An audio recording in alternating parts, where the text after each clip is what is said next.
મંદિર તરફથી કોઈ ફેરફાર નહીં। અમદાવાદમાં પરંપરા મુજબ જ 148મી રથયાત્રા નીકળશે। રથયાત્રાને લઈને ચાલી રહેલી તૈયારીઓને હવે આખરી ઓપ પણ આપવામાં આવી રહ્યો છે। રથયાત્રા ખૂબ જ સાદગીથી નીકળે તેવી વાતો થતી હતી, પરંતુ હાલ કોઈ ફેરફાર નહીં।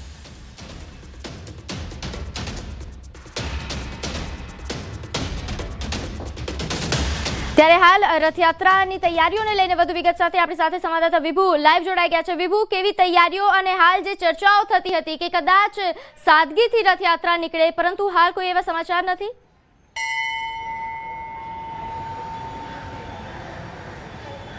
પ્રીતિ, એક ચર્ચાઓ ચાલી રહી હતી કે રથયાત્રા છે તે ખૂબ સાદગીથી નીકળશે। તેના માટે સત્તાવાર શું મંદિર ટ્રસ્ટીનું કહેવું છે તેને માટે અમે લોકો અત્યારે જગન્નાથ મંદિર આવ્યા હતા। જગન્નાથના મંદિરના ટ્રસ્ટી સાથે વાત થઈ છે। તેઓએ કહ્યું છે કે જ્યારે રથયાત્રા નીકળે છે, પરંપરાગત રથયાત્રા નીકળવાની છે, એમ જે રથયાત્રામાં કોઈ ફેરફાર છે તે કરવામાં નથી આવ્યા। હાલ તો કોઈ સૂચના છે તે પણ નથી આપવામાં આવી સરકાર તરફથી કે કોઈ બેઠક પણ નથી કરવામાં આવી, પરંતુ અત્યારે આપણે મંદિરમાં પણ દ્રશ્યો બતાવવા માંગીશ કે જે અત્યારે ભગવાન જગન્નાથ છે તે મોસાળ છે અને અહીં મંદિરમાં જે તૈયારીઓ છે તે શરૂ કરી દેવામાં આવી છે। રોજે રોજ ચેકિંગ છે તે મંદિરથી લઈ અને રૂટ અને સાથે જ સરસપુર જ્યારે ભગવાન જગન્નાથ છે તે જતા હોય છે ત્યાં આખા રૂટનું ચેકિંગ છે તે કરવામાં આવી રહ્યું છે। રોજે રોજ આ ચેકિંગ છે તે થશે। ભગવાન જગન્નાથની સુરક્ષા સાથે સાથે ભક્તોની પણ સુરક્ષા ખૂબ જ મહત્વની હોય છે, તેની તૈયારીઓ અત્યારે શરૂ કરી દેવામાં આવી છે। પરંતુ વાત છે કે અમદાવાદમાં જે પ્લેન દુર્ઘટના થયું અને એમાં લોકો જે મૃત્યુ પામ્યા છે તેને પણ શ્રદ્ધાંજલિ આપશે। ભગવાન જગન્નાથને પ્રાર્થના કરશે કે આવી કોઈ ઘટનાઓ છે તે ફરી ક્યારેય બને નહીં। સાથે સાથે જ લોકોને પણ હિંમત છે તે ભગવાન જગન્નાથ આપે।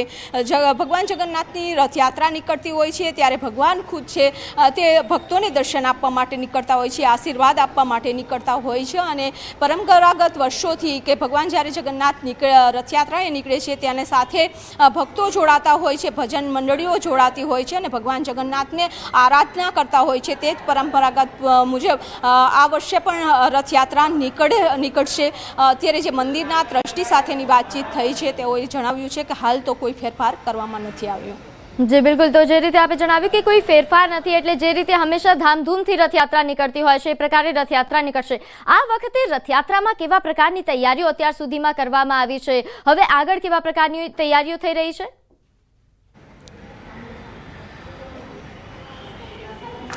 પ્રીતિ, જે રીતે અત્યારે ભગવાન જગન્નાથની દર વર્ષે પરંપરાગત જે રથયાત્રા નીકળતી હોય છે એટલે કે ભગવાન જગન્નાથ જળયાત્રા, એટલે કે ત્યારબાદ ભગવાન જગન્નાથ છે મોસાળ જાય છે, 15 દિવસ મોસાળમાં રોકાતા હોય છે અને ત્યારબાદ અમાસના દિવસે ભગવાન જગન્નાથ નિજ મંદિર પરત ફરશે। એટલે કે ભગવાન જગન્નાથને આંખો આવતી હોય છે એટલે નેત્રોત્સવની વિધિ છે તે પહેલાં અમાસના દિવસે કરવામાં આવે છે। એકમના દિવસે સોના વેશના દર્શન કરવામાં આવે છે, આખો શણગાર ભગવાન જગન્નાથને સોનાનો કરવામાં આવે છે। આખો દિવસ ભક્તો માટે ખુલ્લું રહે છે, દર્શન કરી શકે છે અને ત્યારબાદ બીજે દિવસે મંગળા આરતી 4 વાગે કરવામાં આવે છે અષાઢી બીજના દિવસે। અને અષાઢી બીજના દિવસે ભક્તો છે તે રથયાત્રામાં જોડાતા હોય છે। ભગવાન ખુદ જગન્નાથ ભક્તોને છે તે દર્શન આપવા નીકળતા હોય છે। આ પ્રકારની તમામ વિધિની તૈયારીઓ છે અત્યારે મંદિરમાં થઈ ગઈ છે। સાથે સાથે સુરક્ષા પણ ખૂબ જ મહત્વની હોય છે। ભક્તોની સુરક્ષા માટે હજારોની સંખ્યામાં જે પોલીસ સ્ટાફ છે તે પણ ઉપસ્થિત રહેતો હોય છે। અલગ અલગ એજન્સીઓ છે તે પણ રથયાત્રાનું છે તે રૂટનું ચેકિંગ કરશે, સાથે મંદિરનું પણ ચેકિંગ કરવા માટેની તમામ પ્રકારની વ્યવસ્થા છે તે કરવામાં આવી રહી છે। વાત વિસાવદર વિધાનસભા પેટા ચૂંટણી મામલે આમ આદમી પાર્ટીનો કાર્યકર પૈસા સાથે ઝડપાયો।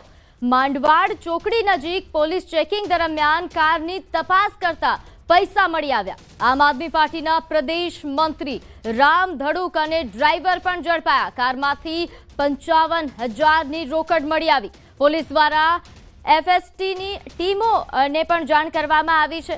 નોંધનીય છે કે એફએસટીની ટીમ દ્વારા પૈસા બાબતે તપાસ હાથ ધરવામાં આવશે। અલગ અલગ કવરમાં પૈસા રાખવામાં આવ્યા હતા। કવર ઉપર લખાયા હતા બૂથના નામ અને નંબર। એટલે આ ખૂબ જ મોટા અને મહત્વના સમાચાર વિસાવદરથી। हमने तब चेकिंग किया तो उसमें कुछ प्रचार का जो है साहित्य था, कुछ अम्ब्रेलाज थे और कुछ पैम्फलेट्स थे। तो उसके बाद हमने गाड़ी को और अधिक चेक किया तो उसमें कुछ एनवलप्स थे। एनवलप्स को खोला गया तो उसमें जो है कैश निकला, जो टोटल अमाउंट 55,000 रुपया मिला। उसके बाद हमने जो है FST को इन्फॉर्म किया कि इस तरह से हमें कैश जो है बरामद हुआ है। FST टीम मौके पर पहुंची और उसने अपनी जो है अपने કાર્યવાહી की आगे की। વાત કરીએ વડોદરામાં ભગવાન જગન્નાથની રથયાત્રા સાદગીથી નીકળશે તેવા સમાચાર છે। અમદાવાદ પ્લેન દુર્ઘટના બાદ આ નિર્ણય લેવાયો છે। ભજન, કીર્તન અને ભંડારા સિવાય કોઈ આયોજન નહીં કરાય। ડીજે, નૃત્ય જેવા તમામ આયોજનો બંધ રાખવાનો નિર્ણય લેવામાં આવ્યો છે। વડોદરાના 33 મુસાફરોએ પ્લેન દુર્ઘટનામાં જીવ ગુમાવ્યા છે અને તેના કારણે આ નિર્ણય લેવામાં આવ્યો છે। તમામ 33 મુસાફરોને શ્રદ્ધાંજલિ પણ અત્યારે વડોદરાવાસીઓ આપી રહ્યા છે। તે દરમિયાન આ મહત્વપૂર્ણ નિર્ણય લેવાયો કે વડોદરામાં જે ધામધૂમથી રથયાત્રા નીકળતી હોય છે જગન્નાથજીની, એ રથયાત્રા આ વખતે સાદગીથી નીકળશે।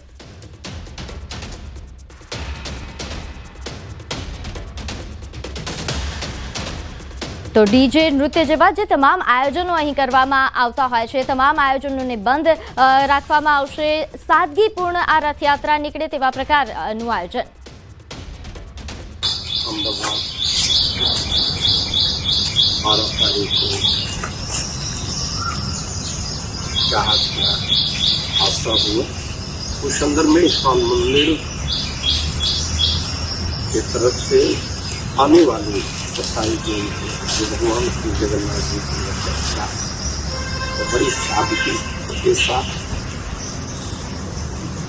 निकलेगी। उसमें सिर्फ भगवान का रथ होगा, भगवान इसको विराजेंगे और पीछे वर्षों से प्रसाद इत्यादि वितरण होता है और हमारे संतों, भक्तों, वैष्णव का कीर्तन होगा। किसी प्रकार का कोई बाजे गाजे इत्यादि सब और मंदिर में। તો સંવાદદાતા હાર્દિક આપણી સાથે ફોન લાઈન પર જોડાઈ ગયા છે। હાર્દિક, વડોદરામાં જે રથયાત્રા નીકળવાની છે તે સાદગીથી નીકળશે, તો હવે કેવું આયોજન?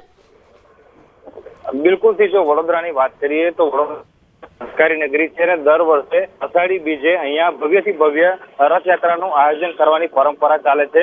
તમે જાણો છો કે અમદાવાદમાં ખૂબ જ ગોઝારી ઘટના બની, દુઃખદ ઘટના બની, ત્યારબાદથી જે વડોદરા ઇસ્કોન ટેમ્પલ છે તેમના દ્વારા એક મહત્વપૂર્ણ નિર્ણય જે છે તે લેવામાં આવ્યો છે। દર વર્ષે જ્યારે રથયાત્રા યોજાતી હોય છે ત્યારે હજારોની સંખ્યામાં ભક્તો એમાં જોડાતા હોય છે અને ખૂબ જ મોટી માત્રામાં ડીજે, બેન્ડ બાજા સહિતના જે કાર્યક્રમો છે તેનું આયોજન થતું હોય છે। પરંતુ અમદાવાદની ઘટના બાદથી જ જે વડોદરા ઇસ્કોન છે તેમના દ્વારા જાહેરાત કરવામાં આવી છે કે આ વર્ષે રથયાત્રા તો નીકળશે, પરંપરા જે છે તે નહીં તૂટે, પરંતુ જે તામઝામ હોય છે, જે ધામધૂમથી રથયાત્રા કાઢવામાં આવે છે તે નહીં કાઢવામાં આવે। ભંડારો અને પ્રસાદી જે છે તેનું એક સામાન્ય આયોજન છે તે કરવામાં આવશે। ટૂંકમાં કહીએ તો અમદાવાદની ઘટના બાદ સાદગીપૂર્ણ આયોજન કરવામાં આવશે। જી હાર્દિક।